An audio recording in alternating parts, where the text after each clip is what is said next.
안녕하세요. 저는 오늘 공방 창업의 한 끗 플러스라는 제목으로 여러분들께 이야기를 들려드릴 강사 문선영입니다.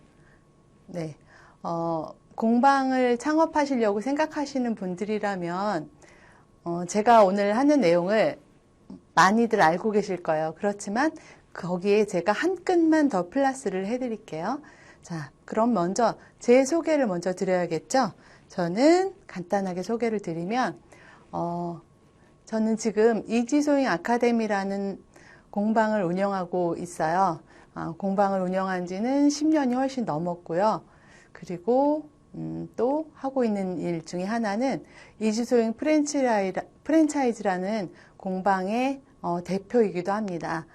전국의 지점은 한 18개 정도를 보유하고 있어요. 그리고 또 한 가지 제가 말씀드릴 저의 이력으로는 소잉 디자이너 1급 자격증 교재의 공동 저자이기도 합니다. 자, 여러분들은 공방 오픈을 생각하시면 제일 먼저 뭘 먼저 떠올리실까요? 막연하게 나 같으면 공방 오픈하면 뭐를 해야 되지? 어디서 해야 되지? 이런 것들 때문에 먼저 고민들을 많이 하실 것 같아요. 막연한 고민이겠죠, 물론. 그래서 제가 오늘 그 부분을 정리를 좀 했어요. 어떻게 수강생을 모집을 할 것이며, 어디에 입지를 둘 것이며, 뭐 홍보는 어떤 방법으로 할 것이며, 이런 거에 대한 정리를 해봤거든요. 그걸 이제 하나하나 여러분들께 풀어드릴게요. 자, 먼저 정리한 내용 4가지로 묶어봤어요. 아이덴티티. 이거는 일단 여러분의 정체성에 대해서 확립하는 단계라고 보시면 돼요. 그리고 두 번째로는 홍보.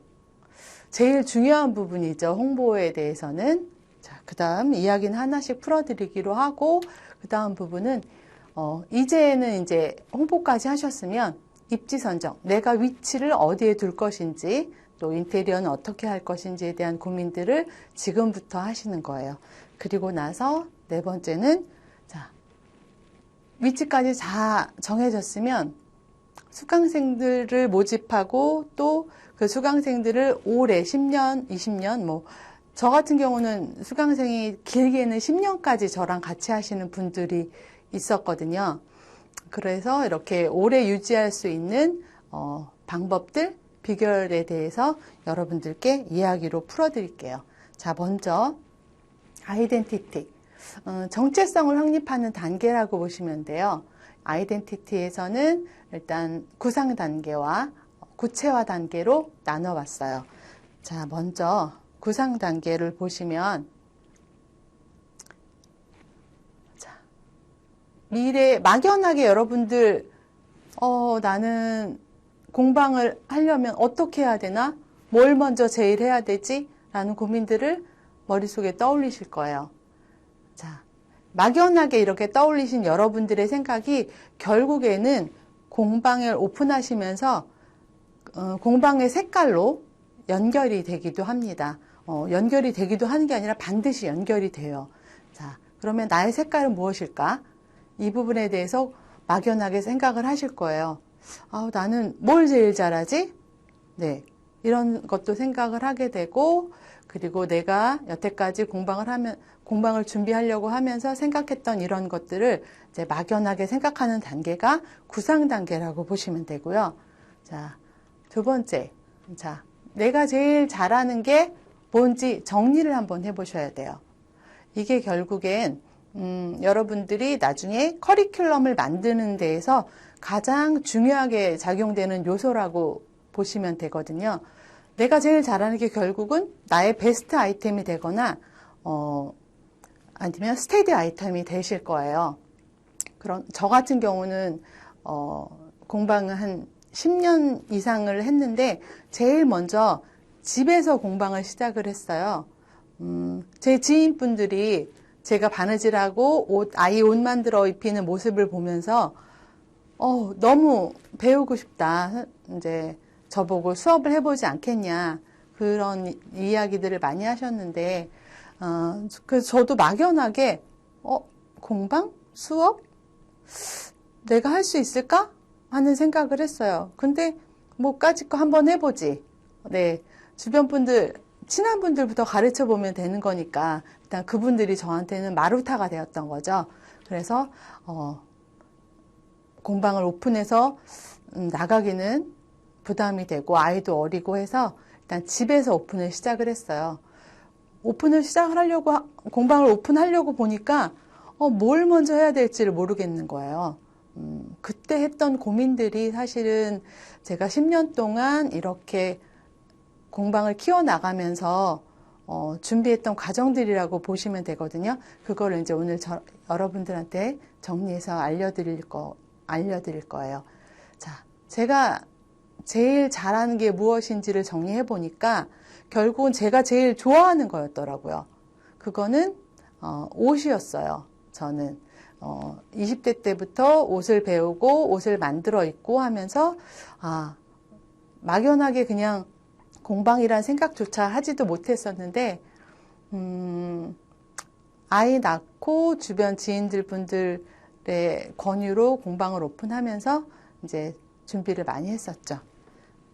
자, 그 다음에는 제가 약간 두서가 없죠. 네, 이게 온라인 강의는 제가 처음이라 앞에 여러분들이 제 앞에 앉아 계시다면 훨씬 편하게 얘기를 했을 텐데 카메라 보고 얘기하는 게 너무 어색해서 말이 자꾸 꼬이고 막 그래요. 이해해 주세요. 자, 그 다음 단계로 저희가 이제 구상을 해봤잖아요. 그러면 이거를 구체화 시키셔야 돼요. 자, 구체화 단계에 들어가면 이것도 몇 가지로 나눠지는데요. 자, 방금 전에 말씀드렸던 나만의 베스트 아이템을 정하기 위해서는 내가 제일 잘하는 게 무엇인지를 생각하시라고 했잖아요. 자, 그러면 그렇게 막연하게 생각했던 것들이 이제 구체적으로 만들어져야만 나의 커리큘럼이 완성이 되고 수업을 진행하실 수 있게 되는 거예요. 그러면 그렇게 막연하게만 생각했던 것들이 이제 베스트 아이템이 되고 스테디 아이템이 될 거예요. 근데 이렇게 아이템들을 정하시면서 내가 물론 제일 좋아하는 게 있고 내가 제일 잘하는 게 있지만 그런 것들이 시대에 뒤처진다면 그거는 고집을 버리시고 과감히 그냥 버려버리셔야 돼요. 나만 좋아하는 것일 수도 있거든요. 다른 분들은 좋아하지 않는 것일 수가 있어요. 그런 것들은 그냥 과감하게 이거는 내가 커리큘럼에서 그냥 빼자 이렇게 생각을 하시고 정리를 하시는 거예요. 근데 이제 예를 들면 스테디 아이템 같은 경우는 언제나 사랑받는 아이템이에요. 그 누구한테도. 공방에 오시는 수강생들마다 그거는 정말 하나씩 다 만들고 지나가는 거예요. 그게 이제 초급 과정에서는 거의 없어요. 중급, 고급에서는 그 과정들이 있지만 그래서 그 스테디 아이템들을 많이 가지고 계시면 장기 수강생을 유지하는 데 있어서 굉장히 많은 도움이 되는 거거든요. 예를 들면 스테디 아이템 같은 경우는 유행을 타지 않아야 되는 아이템들이죠. 유행을 타는 트렌드를 너무 따라가다 보면 너무 유행이 타는 디자인들이 있어요. 그런 것들은 베스트 아이템으로 만들어 두시면 돼요. 베스트 아이템은 SS 시즌, FW 시즌 그때마다 핫한 아이템들이 있어요. 그런 것들을 커리큘럼 안에 넣어 두시고 그리고 스테디 아이템들은 항상 저희가 사랑받을 수 있는 아이템들이기 때문에 그거는 그거대로 가지고 계시면서 커리큘럼을 유동적으로 만들어 주시면 되는 거거든요. 그래서 이렇게 막연하게만 생각되었던 그런 단계들에서 구체화 단계로 넘어가면서 베스트 아이템, 스테디 아이템들이 만들어지면서 그게 결국은 내가 오래 공방을 유지하면서 사용할 수 있는 커리큘럼으로 만들어지는 거예요. 자, 그럼 두 번째, 벤치마킹을 한다. 벤치마킹이란 뜻은 많이들 알고 계시죠? 그런데 벤치마킹에서 주의하실 점들은 이거는 벤치마킹을 하시면서 표절을 하시면 안 되고 말 그대로 참고만을 하시는 거예요. 누구 걸 그대로 따라한다는 개념이 아니라 많은 것들을 보면서 그 중에 내가 막연하게만 생각했던 것들이 맞아. 이 사람 거, 이 사람 거, 이 사람 거 다 보다 보면, 여러 가지를 보다 보면 자기가 좋아하는 게 보이게 되거든요. 그런 것들을 스크랩을 해두시면 돼요. 캡처를 해가지고 사진을 쭉 저장을 해보시면 내가 좋아하는 게 모여 있어요. 내가 완전히 싫어하고 생뚱맞은 디자인들이나 아이템들이 아니라 결국은 그 스크랩 해놓은 내용을 보시면 내가 좋아하는 것들로만 이루어져 있어요. 그러면 결국은 그게 제 컬러가 되는 거고, 제 공방에 그리고 수업의 이미지가 되게 되는 거거든요. 그래서 많이 보시면서 벤치마킹을 해보시면 좋을 것 같아요. 자, 그 다음은 시야를 넓혀라. 이게 결국은 위에 드린 내용이랑 별반 다를 게 없는 내용이기는 해요. 벤치마킹을 한다는 거는 말 그대로 벤치마킹을 한다는 얘기고, 시야를 넓히는 건 많은 아이디어, 많은 디자인들을 보면서 내 것으로 만들어내는 과정이거든요. 이걸 보면서 이것도 예쁘고 저것도 예쁘고, 또 나는 의상을 주로 하려고 했지만 단순히 의상만이 아니라 조금 더 넓혀서 이것저것들을 좀 해보고 싶다라는 거를 생각을 하시면서 아이템 구상을 하실 때 많이 보시라는 얘기를 드리는 게 시야를 넓혀라 라고 말씀을 드린 과정입니다. 자, 그 다음을 한번 볼까요? 자, 저희가 이제 정체성이 확립이 됐다면, 아이덴티티가 확립이 됐다면, 이제는 홍보를 하셔야 되죠. 홍보는 빠르면 빠를수록 좋아요. 물론, 공방을 시작하면서 그때쯤 홍보를 해야지 라고 생각하시는 분들도 계시겠지만, 그때는 이미 늦어요. 왜냐하면 공방을 오픈하시게 되면 임대료라는 게 지출이 되거든요. 근데 홍보가 안 된 상태에서 공방을 오픈하시면 매달 임대료가 나가는데, 바로 수강생이 모집이 된다면 정말 좋은 거겠지만, 그렇지 않고 한 달, 두 달은 수강생이 한 명도 없을 수도 있어요. 제가 공방 창업반을 수업하면서 또 프랜차이즈를 운영하면서 여러 선생님들과 교류하고 대화를 해보고 하는 과정에서 보면 제일 두려워하는 게 임대료 문제거든요. 임대료를 부담을 줄이기 위해서는 어떻게 해야 될까? 근데 막연하게 공방 일단 하고 싶어서 오픈을 했어요. 한 달, 두 달 동안 수강생이 없으면 굉장히 초조하고 불안하거든요. 그럴 때 제가 드리는 말씀이, 홍보는 최고, 무조건 빨리 시작하시는 게 좋다. 네, 홍보는 무조건 빨리. SNS를 통해서든 지인들께 나 공방 오픈할 거야, 나 지금 준비 중이야. 사실 처음에 오픈하실 때 새로운 수강생보다는 제 옆에 가까이에 있는 분들을 공략하시는 게 좋아요. 그분들을 일단은 내 수강생으로 확보를 하면 한두 달 정도의 임대료는 부담 없이 이렇게 지나갈 수 있고, 그분들이 물론 장기 수강생이 되시면 더더욱 좋겠죠. 자, 그래서 일단 홍보는 제일 먼저 하시는 게 좋은데, 자, 홍보를 하시려면 뭐가 필요할까요? 그거를 세 가지 분류로 나눠봤어요.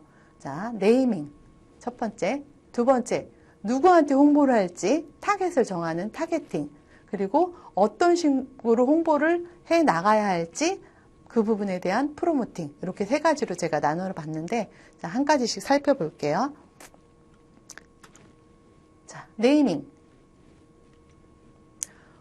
이 네이밍은 제가 한 세 가지 정도로 나눠봤어요.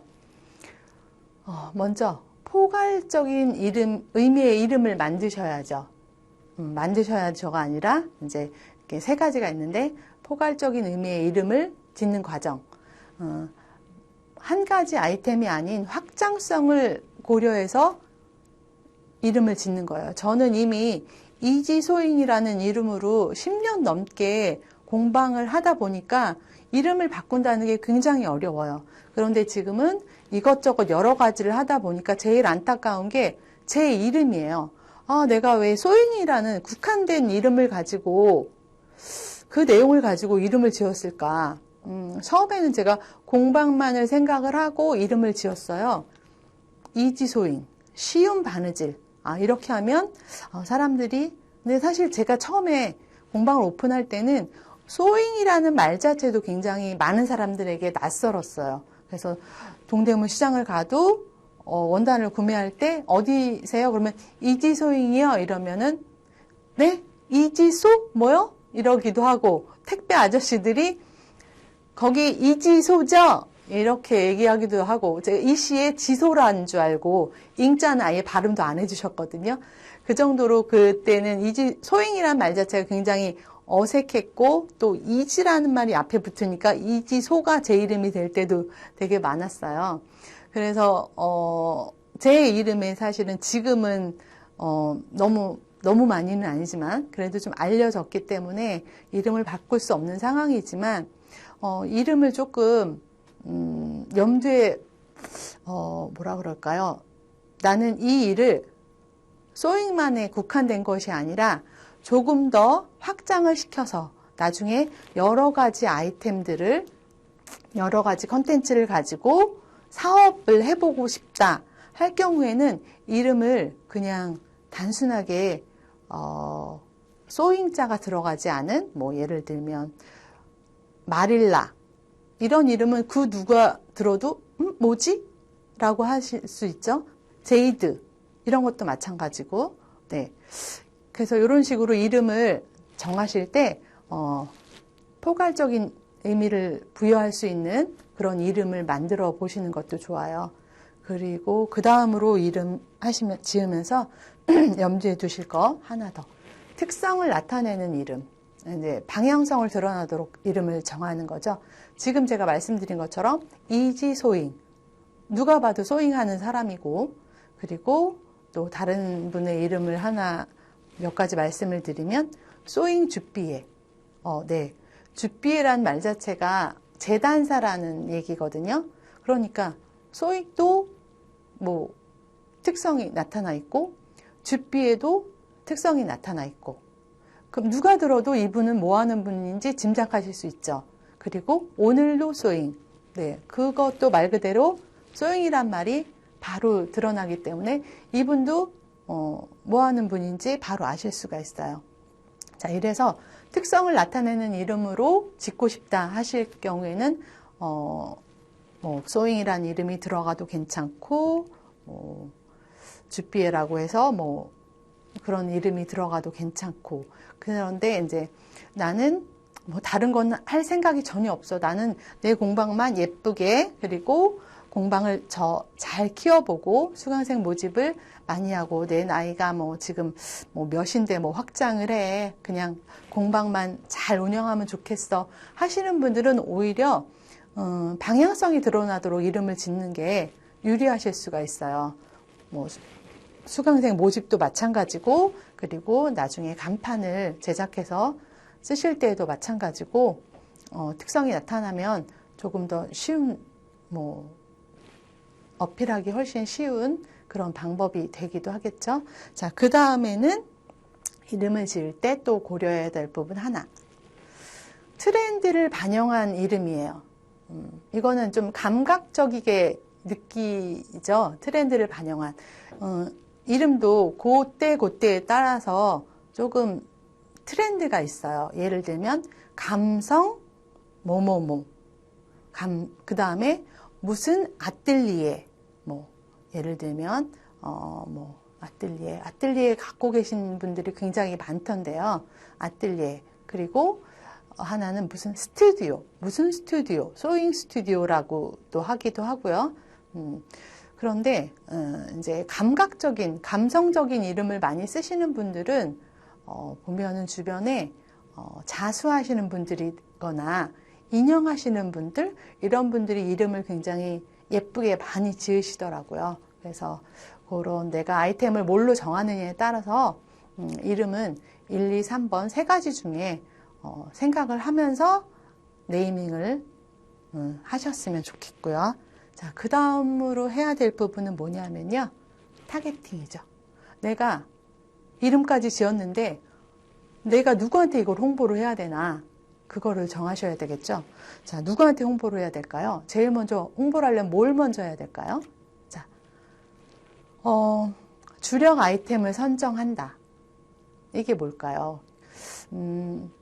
내가 아까 아이덴티티 말씀드렸을 때처럼 내가 제일 잘하는 게 뭔지가 결국은 주력 아이템이죠. 의상 쪽에서도 여성복을 할 것인지, 아동복을 할 것인지, 아니면 자수를 할 것인지, 인형을 할 것인지, 또 뭐가 있을까요? 소잉 분야에도 굉장히 여러 가지가 있으니까, 자, 소품을 할 것인지, 이런 주력 아이템을 먼저 선정을 하셔야 그 다음에 그 내용을 가지고 누구한테 내가 홍보를 해야 될지를 생각해 보실 수가 있겠죠. 그래서 자, 주력 아이템, 자, 뭘 먼저 하셔야 될지 그거를 생각하시고요. 자, 그 다음에 이제 홍보 대상을 선정을 하셔야 돼요. 연령과 취향을 염두에 두셔야 돼요. 여성복을 할 거라고 일단 정했어요. 저는 의상 전문으로 하는 소잉 공방을 하고 있으니까 먼저 제 이제 사례로 얘기를 하자면, 의상을 정했어요. 그런데 내가 이거를 어떤 여성들한테 입힐 옷을 만들게 될지, 20대, 30대, 아니면 50대, 60대, 먼저 포괄적으로 너무 많은 연령대를 공략하는 거는 오히려 마이너스 같아요. 20대에서 70대까지? 이거는 제가 그만큼의 아이템을 가지고 있지도 못할 거니와, 그렇게 되면 오히려 어떤 집중적인 공략을 하기에는 부족하거나 그럴 수 있어요. 그래서 대상을 정하실 때도, 연령을 정하실 때도 30대에서 50대, 40대에서 60대 한 그 정도 선에서만 연령층을 정하시는 게 제 경험상으로는 좋았다고 생각을 해요. 자, 그리고 취향도 반영을 하셔야 되겠죠. 연령대가 정해졌고, 그러면 그 연령대에서 뭐를 좋아하는지, 내가 주력 아이템으로 선정했던 그런 아이템들이 이분들 취향에 맞을지, 그런 것도 고민을 많이 하셔야 되는 거예요.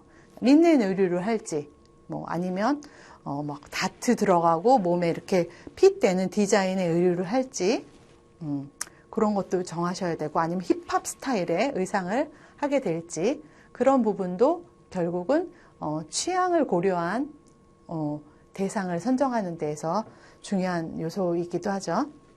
자, 그 다음 홍보 대상을 정하셨으면 그 대상에 맞는 홍보 방법을 찾으셔야 돼요. 그 대상에 맞는 홍보 방법이라 하면 연령과 취향을 선택을 해서 예를 들면 30대에서 60대까지의 여성분들, 그리고 린넨 의류를 좋아하는 여성분들, 이렇게 해가지고 제가 연령과 취향을 정했어요. 그러면 그분들에 맞는 홍보 방법을 찾아야 되겠죠. 어떻게 해야 될까? 나는 이거를 SNS를 해야 될까? 아니면 지역 카페에 홍보를 해야 될까? 요즘 당근마켓에도 홍보를 많이 하시더라고요. 당근마켓에 홍보를 해야 될까? 아니면 블로그. 젊은 층들은 물론 블로그를 많이는 안 하세요. 인스타를 많이 하죠. 그런데 지금도 보면은 40대, 50대, 60대 이 정도 되시는 분들은 블로그를 굉장히 많이 하고 계시는 것 같아요. 그리고 카카오 스토리도 많이 하시고요. 저한테 연락이 오시는 분들 보면 인스타로 물론 통해서 DM을 통해서도 연락 오기도 하지만 직접 전화하시는 분들은 결국은 네이버를 통해서, 블로그를 통해서 이렇게 검색을 해서 오시는 분들도 꽤 많으시거든요. 그래서 대상을 정하셨으면 그 대상에 맞는 홍보 방법을 한번 면밀하게 검색해 보시고 찾아보시는 게 좋을 것 같아요. 자, 이렇게 해서 타겟을 정하셨어요. 자, 그 다음에 이제 홍보를 하셔야 되겠죠. 자, 홍보 프로모팅이라고 하죠. 모팅이라고 하지요가 아니라, 네, 제가 정한 이름입니다. 자, 그 다음. 자, 프로모팅에서 1번. 니즈를 파악하라. 요즘에는, 이런 말 많이 하죠. 니즈를 파악하라. 뭘 필요하는지를 아셔야 되니까, 네, 저희가 홍보를 하려면. 그래서 단순히, 상품 자체보다는, 기호도 함께 소비한다는 요즘 말이죠. 네. 이렇게 해서 많이 제가 가지고 있는 아이템도 중요하지만 또 필요로 하는 디자인들을 많이 공부하셔가지고 자, 많이 파악해서 준비를 해 놓으시라는 그런 얘기. 뭐 이거는 사실 요즘 많이 쓰는 말이라 제가 저도 한번 써보려고 했던 거예요. 자, 그 다음 SNS를 활용한다. 자, SNS. 제가 대표적으로 SNS 하면 요즘에는 인스타를 빼놓고는 얘기를 할 수가 없어요.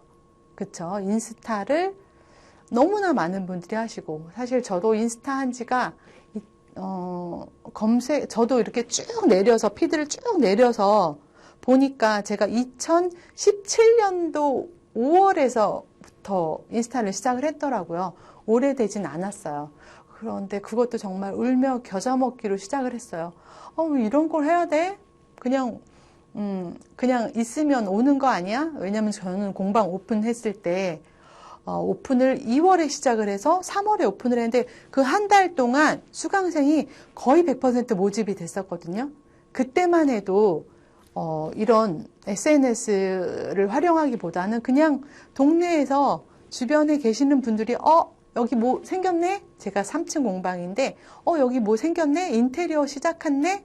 이러고 올라와서 보시는 분들이, 신기하다. 우리 동네 이런 게 생겼어? 이러면서 이제 궁금증에 한 달 정도 한번 수업해볼까? 해가지고 접수하신 분들이 장기 수강생이 되셨지만, 그렇게 인스타 없이도 잘 활동하던 시기가 있었어요. 그런데 요즘에는 제가 이제 인스타를 시작할 때만 해도 이제 인스타를 해야 한다.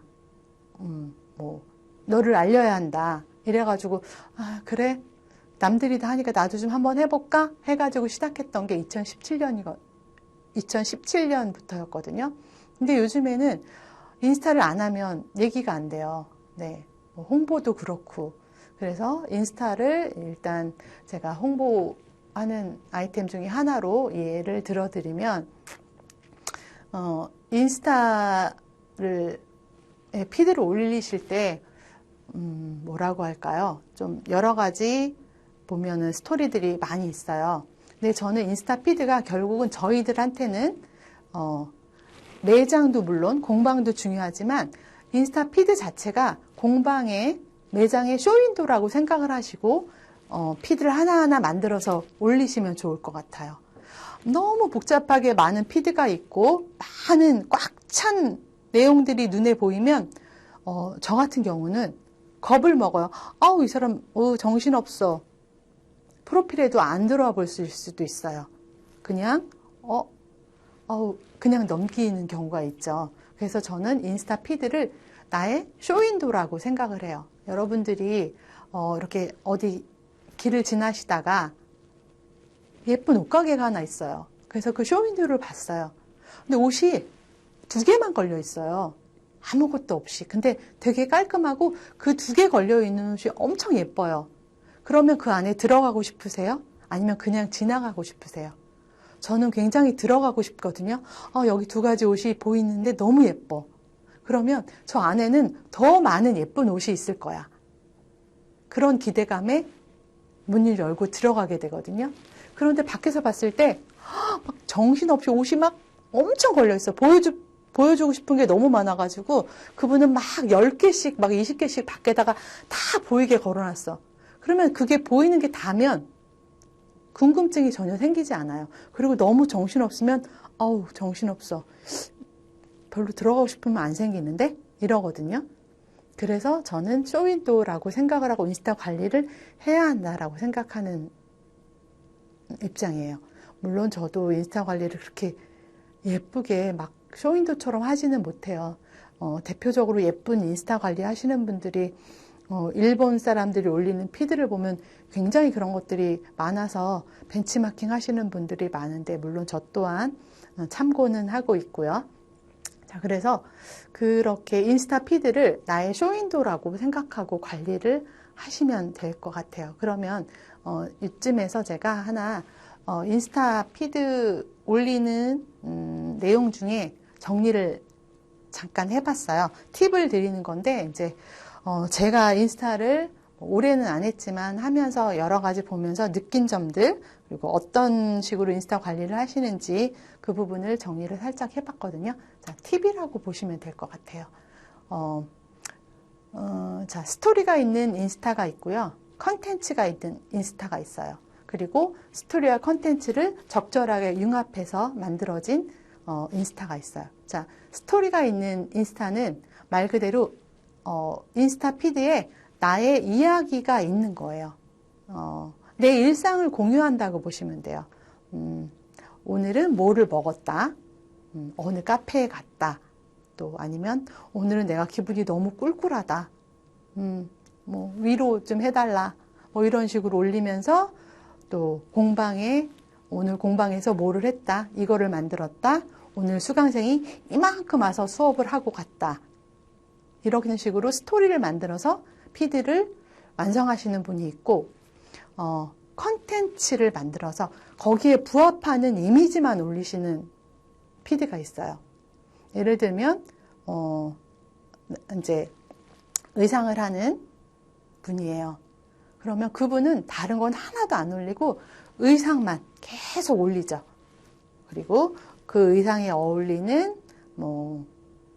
코디할 수 있는 아이템들, 슈즈라든가 액세서리라든가 가방이라든가 이런 걸 같이 코디해서 코디샷을 찍어서 올리거나, 아니면 한 가지 디자인이 나왔을 때 그거를 컬러별로 올린다거나 이런 식으로. 그리고 공방을 하시는 분이라면은 그런 것도 올리지만 수업 내용 같은 것도 올리고 수업 장면 같은 거는 간혹 같이 올리기도 하고요. 이렇게 컨텐츠에 부합하는 이미지만을 올리는 피드.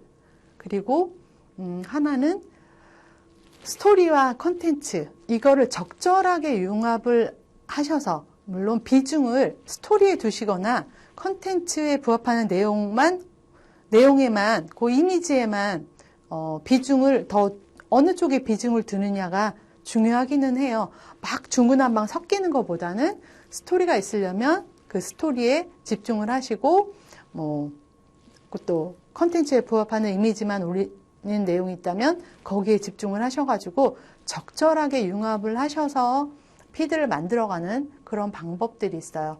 요거는 여러분들이 인스타를 하시면서 선택하실 부분이에요. 그래서 이렇게 약간의 팁, 많이는 알지 못하지만 그래도 제가 나름 정리해서 올려본 팁이라고 보시면 돼요. 자, 그 다음 단계는 뭘까요? 자, 여러분의 정체성도 확립이 되셨고, 그리고 이제 홍보도 시작을 했어요. 그러면 홍보 기간은 길수록 좋고요. 자, 홍보도 시작을 했어요. 그러면 지금부터 하실 거는 공방의 위치를 알아보고, 그리고 인테리어, 공방을 어떻게 내가 내 분위기에 맞게 내 느낌을 살려서 인테리어를 해볼지에 대한 부분에 대해서 얘기를 해볼게요. 자, 입지 선정이라고 돼 있죠. 요거는 이제 먼저 위치. 공방의 특성을 정한다. 앞에서 계속 얘기 드렸던 내용이죠. 내가 뭐를 할지 특성을 정하시는 거예요. 의상을 할지 소품할지 이렇게 정해지면 이제 그 특성에 맞는 규모를 생각을 하셔야 돼요. 의상이면 내가 한 타임에 몇 분을 진행을 할 수 있는지, 내 체력으로 그리고 나의 능력으로 몇 분까지 진행을 할 수 있는지. 나는 여러 사람도 할 수 있어. 4명, 6명 이렇게 수업이 가능해. 그런데 의상은 재단 테이블이 좀 커야 되기 때문에 4분, 6분 이렇게 수업을 진행하시려면 평수가 넓어야 되거든요. 그래서 규모를 생각하실 때 그런 것도 생각을 하시면서 몇 분 정도 진행을 할 수 있을지를 생각하셔서 테이블은 몇 개를 놔야 되고, 재봉틀은 몇 대를 드려야 되고, 또 행거는 몇 개를 놔서 봄, 여름, 가을, 겨울 의상을 디스플레이를 해야 되고 이런 걸 정하셔야 되기 때문에 일단 규모를 생각하실 때 내 특성을 먼저 고려를 하셔가지고 의상 같은 경우는 저는 한 13평 이상 정도면 된다고 생각을 해요. 너무 작으면 한 타임에 2분, 3분 정도밖에 진행을 못 하거든요. 그러면 조금 수익을 내는 데에서 조금 뭐 부족하지 않나 생각을 해서 의상 같은 경우는 13평 정도를 이상을 하니까 한 테이블 4개 정도, 재봉틀 4개, 그리고 행거, 그리고 뭐라고 할까요? 원단 DP?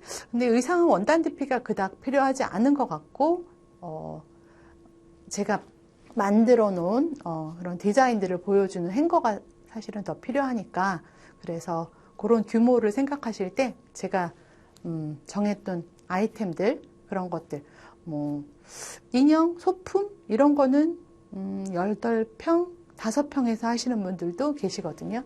그래서 공방의 특성을 정하고 거기에 맞는 규모를 생각해서 그 규모를 생각하시면 될 것 같아요. 자, 그 다음 일단 공방은 번화한 곳은 좀 피하시는 게 좋아요.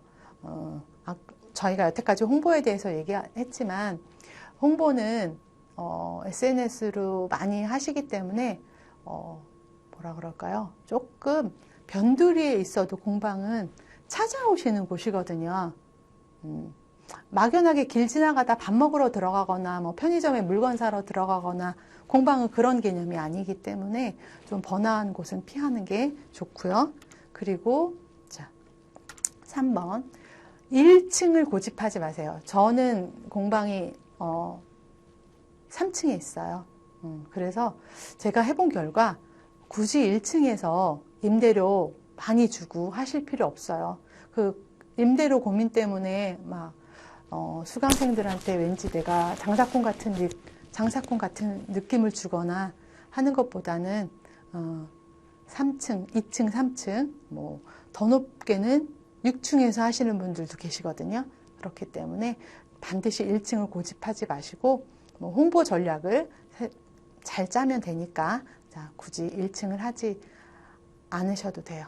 물론 1층을 하면 노출은 잘 되니까 수강생 모집하는 데 조금 도움은 될 수 있겠지만 네, 임대료 부담이 너무 크기 때문에 너무 고집하지 마시고 그 다음 주변 환경을 고려한다. 쾌적한 환경을 얘기하는 거예요. 주변에 이제 상가에 들어갔는데 옆에 낮에는 문 다 닫고 있고 밤에 여는 막 호프집이 옆에 있다거나 막 마사지 샵이 있다거나 이런 거 말고 좀 쾌적하고 깨끗한 주변에 예를 들면 네일샵이 있다거나 미용실이 있다거나 아니면 병원이 있다거나 이렇게 해서 우리 공방으로 조금 유입되기 쉬운 그런 분들이 다니시는 그런 데가 있으면 훨씬 좋을 것 같아요. 자, 그 다음 인테리어. 위치를 선정을 했으면 일단 내부 인테리어를 하셔야 되죠. 저는 인테리어에 돈을 쓰지 말라라는 이 부분을 굉장히 강조를 하는 편이에요. 저한테 창업 상담을 오거나 저희 프랜차이즈 선생님들이 상담 오셨을 때 말씀드리는 게 인테리어에 돈을 너무 많이 쓰면 나중에 내가 공방을 옮기고 싶어도 못 옮겨요. 막 200만 원짜리, 300만 원짜리 간판 막 딱 붙여놓고 벽에 막 그 인테리어 그 하시는 분 불러가지고 막 다 하고 바닥 엄청 들이고 조명 달고 처음에는 사실 예쁘게 하고 싶죠, 공방. 그래서 돈을 막 들여가지고 했어요. 하다 보니까 뭐 옮기고 싶은 마음이 있어요. 여기 뭔가 옆에 이상한 집이 들어오고 주변에 좀 환경도 나빠지고 나만 예뻐요. 그럴 경우에는 옮기고 싶어요. 근데 인테리어 비용을 막 2천만 원씩 들였어요. 그러면 못 나가잖아요. 그 비용 때문에도. 그래서 저 같은 경우에는 인테리어는 최대한 깔끔하게 그냥 깨끗하게 벽도 깨끗하게 하시고 바닥이 너무 지저분하다 그러면 바닥 정도만 까시는 걸로 하고 그리고 벽을 하얗게, 화이트가 사실 제일 좋다고 생각하는 사람 중에 한 명이거든요.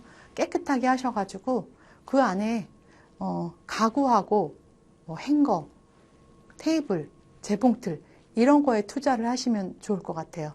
그런 것만 해도 저희들 소품이나 옷이 너무 예쁘기 때문에 그거 자체가 인테리어가 되거든요. 그러면 내가 뭐 2년 정도 계약을 해서 공방을 유지를 해봤더니 아, 여기 말고 조금 더 좋은 자리가 있는 것 같아. 그걸로 옮겨야겠어. 그러면 내가 돈 들여서 마련해 놓은 가구나 재봉틀만 쏙 들고 가면 되거든요. 그럼 거기 가서 또 깨끗하게 유지해가지고 거기서 또 오픈하실 수도 있고 그렇기 때문에 인테리어에는 돈 쓰지 마세요. 전 그래요. 자, 그 다음에 컬러에 통일감을 준다. 이 얘기는 뭐냐면 원목이면 원목, 뭐 화이트면 화이트 이런 식으로 공방의 컬러에 통일감을 주시면 나중에 테이블을 원목으로 처음엔 3개를 사서 시작을 했어요. 그런데 수강생이 막 늘어나서 4개도 필요하고 5개도 필요해요. 그러면 그때 테이블을 드려야 되는데 같은 원목으로 들이셨을 때 통일감이 있고 어색하지 않잖아요. 아니면 화이트로 처음에 시작을 했으면 또 화이트로 하고 이런 식으로 통일감을 주면 들어왔을 때 훨씬 공방이 아늑해 보이고 예뻐 보이는 효과가 있죠. 그리고 소품을 추가하고 구매하고 이럴 때 또 통일성을 고려하시는 게 좋아요. 네, 어디 가는 이거 예뻐서 이거 사오고 저거 예뻐서 저거 사오고 했는데 막상 갖다 놓으니까 서로 너무 안 맞아서 아, 이거 어쩌지? 중고시장에 또 내놔야 되나? 이럴 수 있거든요. 그래서 소품이나 인테리어 용품, 테이블을 할 때도 통일감 있게 준비하시면 좋아요. 자, 이렇게 해서 공방을 이제 오픈할 준비까지 다 했어요. 자, 수강생 모집도 해야 되고 또 모집된 수강생을 또 오래 유지도 해야 되겠죠. 그러면 자, 모집은 인스타를 통해서 뭐 SNS를 통해서 모집은 어떻게 막 했어요. 사람들이 올 것 같아요. 연락도 많이 오고 전화 문의도 오고 막 그래요. 그러면 그 모집 공방에 방문하신 수강생 예비 수강생을 어떻게 하면 수강 신청서를 쓰고 가시게 할 수 있느냐 그 부분에 대한 거거든요. 자, 모집 들어오셨을 때 여기 괜찮네. 아, 나 여기서 뭐 배우면 되게 좋을 것 같다. 이거를 결정하시는데 굉장히 짧은 시간이거든요. 그분들이 들어오셔서 제일 먼저 뭘 볼까요? 선생님을 보겠죠. 저랑 눈이 마주치는 거니까 선생님의 이미지 굉장히 중요해요. 그렇다고 해서 뭐 막 그렇게 화려하게 꾸미고 있고 이런 게 아니라 평상시 여러분들 모습대로 계시면 되지만 그래도 언제 누가 올지 모르니까 항상 예쁘게 제가 말하는 공주처럼 공방 주인 그래서 제가 줄여서 공주라고 하고 있거든요. 자, 공주는 예뻐야 해요. 공주의 이미지 자꾸 이러니까 이상한데 공방 주인의 좋은 이미지를 보여주시는 거 그리고 공방 분위기 언제나 청결하게 해놓고 계시는 거 잊지 마시고 그리고 또 공방에 디피된 아이템들이 이분들한테 얼마나 많이 눈으로 자극을 주는지 흥미를 유발시킬 요소가 되는지 그런 것들을 잘 생각하시면서 흥미 유발시키는 첫인상 좋게 만들어 주시고요. 그리고 그 다음에 이제 분석 단계 뭐 이렇게 하니까 엄청나게 막 단계가 막 있어가지고 뭐 엄청난 걸 하는 것 같잖아요. 그렇지만 그렇진 않아요. 그런데 이제 요거를 단계별로 있어 보이는 말로 정리하다 보니까 이렇게 나와요. 분석, 기호를 파악하라. 상담을 통해서 수강생의 취향과 선호 분야를 파악하시는 거예요. 얘기를 해보면 이분이 뭘 좋아하는지 그리고 아동 옷을 할 뿐인지 성인 의류를 할 뿐인지 바지를 좋아하는지 뭐 상의를 좋아하는지 이런 것들을 이야기를 통해서 분석을 좀 해주시면 좋을 것 같아요. 분석이 됐으면 자 이분이 수강 신청서를 쓰고 가시게 굳이 지금 쓰지 않으셨더라도 좋은 이미지로 돌아가시면 다음번에 연락을 하실 수 있기 때문에 자, 이분을 이제 공방에 오시도록 또 수강 신청서를 쓰시도록 유도하는 과정이에요. 다양함을 보여줘라. 여러분 오시면 여기는 못하시는 게 없어요. 하고 싶은 거 다 하실 수 있어요. 이게 뭐냐면 다른 데서 하지 않는 거를 나는 하고 있다. 문화센터 비하가 아니지만 다른 그런 데서는 정형화된 커리큘럼을 사용을 하잖아요. 근데 저희 공방에 오시면 그런 커리큘럼이 아니라 맞춤, 1:1 맞춤 커리큘럼으로 하실 수 있다. 좋아하시는 것만 쏙쏙 골라서. 그렇지만 난이도는 있겠죠. 초급, 중급, 고급 난이도는 있겠지만 그렇게 쏙쏙 골라서 수업을 진행하실 수 있다. 저희는 다른 곳과 차별화되어 있다. 이런 걸 보여주시면서 조금 더 공방의 수강생이 되도록 유도를 하시면 되고요. 자, 그래서 이분이 그래요? 그러면 저 오늘 오늘 등록할까요? 등록하고 갈까요? 아니면 다음에 와서 꼭 등록할게요. 이렇게 해서 오늘이든 다음번에든 오셨어요. 그럼 제일 이분이 하나를 만들고 가실 때 아주 쉬운 아이템을 선정을 해서, 그러니까 여태까지 그분의 그 특성을 파악하셨잖아요. 상담을 통해서. 그걸 가지고 이분이 좋아하실 수 있는 거를 아이템을 선정을 한다거나 아니면은 그냥 제일 쉽고 편한 아이템을 하나 선정을 하셔가지고 하루에 만들어 가실 수 있게 하시는 거가 굉장히 중요하다고 생각을 해요. 성취감. 나 오늘 파우치를 하나 만들어 갔어.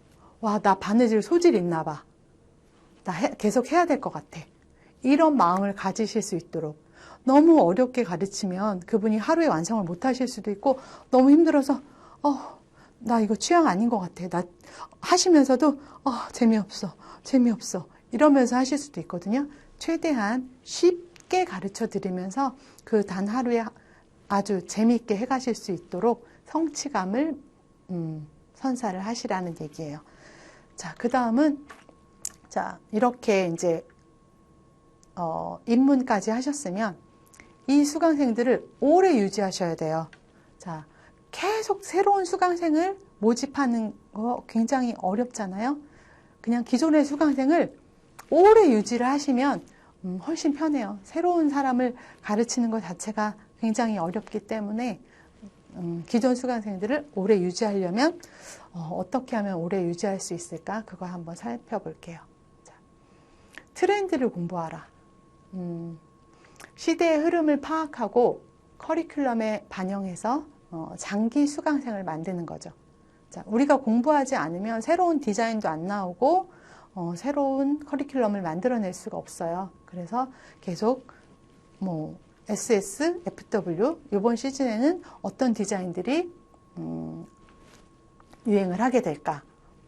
인스타만 봐도 많이 나와요.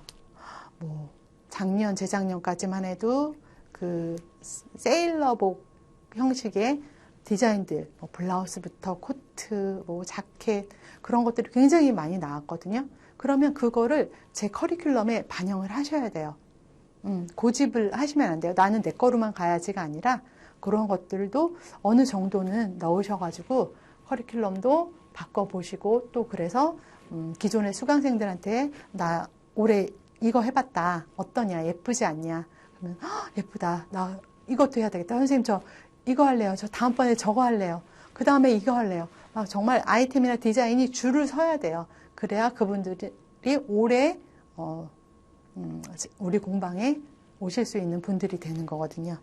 그 다음 수강생의 만족도를 높여라. 자, 수강료를 각자 얼만큼씩 받으실지는 모르겠지만 그 지불한 수강료의 그 비용과 또 여기에 온 시간 그거가 아깝지 않게 만들어 드려야 된다는 얘기거든요. 만족을 줘야 돼요. 오늘 내가 이만큼을 바느질을 했어. 코트를 만들고 있는데 2분의 1 정도를 바느질을 했어. 그게 그분의 만족도는 아니거든요. 가시면서 그냥 즐거운 시간이었으면 돼요. 선생님과 이야기를 30분 하고 바느질은 1시간 하고 막 이랬어요. 그런데 너무 좋았어요. 그러면 그분은 지불한 시간과 비용에 만족을 느끼는 거예요. 그리고 아니면 함께 바느질을 하던 네 분이 있어요. 너무 얘기를 많이 했어요. 재밌는 얘기를. 명절이 지나고 와서 얘기를 했어요. 막 서로 시어머니 얘기하고 남편 얘기를 막 했어요. 속이 막 시원해요. 집에 갈 때. 그러면 그분은 또 만족하고 가는 거거든요. 그 다음 주에 또 오고 싶어요. 이분들, 이미 이제 친해진 그 분들이 보고 싶어서 또 오고 싶어요. 이런 식으로, 공방에서 수강생들이, 즐겁게 수업할 수 있게, 재밌게 수업할 수 있게, 항상 집에 가면서, 아, 오늘도 너무 좋았어. 커피 한 잔, 좋았어. 저희는 수업을 하다 보면 수강생들이 막 돌아가면서 커피를 사기도 해요. 오늘은 이분이 사고 그 다음 주엔 저분이 사고 이런 식으로 굉장히 화기애애한 가족 같은 분위기로 수업을 진행을 하거든요. 그런 와중에 이제 새로운 아이템도 계속 보여드리면서 이렇게 해서 저는 장기 수강생을 유지할 수 있는 저만의 비결이라고 사실 생각을 해요. 자, 그 다음 또 있을 거예요. 네. 스펙트럼을 넓혀라. 말 그대로 능력치를 높이고 폭넓은 커리큘럼을 완성하라. 이거는 여태까지 앞에서 말씀드렸던 유지 단계 1번, 2번하고 별반 다르지 않은 내용이기는 한데요. 계속 공부를 하시라는 얘기예요. 내가 이것도 해보고 뭐 저것도 해보고 하면서 그게 하나의 아이템이 만들어질 때까지 계속 공부하시고 그리고 연구하시고 또 어떤 디자인이 있는지 또 올해는 어떤 원단들이 트렌드인지 내가 가지고 있는 디자인에 이 원단을 해봤을 때 정말 잘 어울린다. 그러면 또 하나의 아이템이 나와요. 계속 새로운 디자인을 사실 만들어내기란 그렇게 쉽지 않거든요. 그럴 경우에는 원단만 바꿔줘도 새로운 느낌이 되기 때문에 원단을 보고 하시는 것도 굉장히 중요하다고 저는 생각을 해서 저는 원단 보러 굉장히 자주 나가는 편이에요. 자, 이렇게 해서 여러분들이 공부 많이 하셔가지고 스펙트럼을 넓혀 놓으시고 어떠한 질문에도 그냥 바로바로 대답하실 수 있도록 공부 많이 해 놓으시면 좋을 것 같고요. 자, 공방을 쉐어하라. 이게 마지막 단계인 것 같아요. 다양한 컨텐츠를 보유하라. 이 얘기는 뭐냐면 소잉만 제 주력이 소잉이기는 하지만 뭐 뜨개질도 할 수 있으면 좋고요. 자수도 할 수 있으면 좋고요. 인형도 할 수 있으면 좋아요. 그래서 일주일에 6일을 수업을 한다면 그 중에 하루는 뜨개를 하셔도 괜찮을 거고요. 하루는 뭐 인형 만들기 수업이 있어도 괜찮고 자수 수업이 있어도 괜찮죠. 근데 사실 이렇게 6일 동안 내가 내내 수업을 한다는 건 굉장히 어려워요. 뭐 수강생이 그렇게 많으면 좋겠지만 그렇게 많은 수강생을 보유한다는 것도 조금 어렵기는 하고 그래서 일주일에 하루나 이틀 정도는 내가 공부하는 시간, 연구하는 시간, 뭐 원단을 보러 다니는 시간 이렇게 남겨두시고 그리고 그러면 공방이 비죠. 제가 동대문을 가거나 예를 들면 아이 쇼핑을 위해서 새로운 디자인을 보기 위해서 외부에 나가서 여기저기 살펴보러 백화점을 다닐 수도 있고요. 그리고 집에서 공부할 수도 있어요. 그럴 때 공방이 비면 공방을 한번 쉐어해 보시는 것도 괜찮을 것 같아요. 화요일 오전에는 자수 선생님이 제 공방을 쓰거나 금요일 오후에는 인형 선생님이 제 공방을 쓰거나 아니면 아예 다른 비누 선생님이 어떤 요일에 뭐 오전, 오후 중에 하루를 쓰거나 이런 식으로 공방을 쉐어를 해보시면 임대료 부담에서 조금 벗어나실 수가 있어요.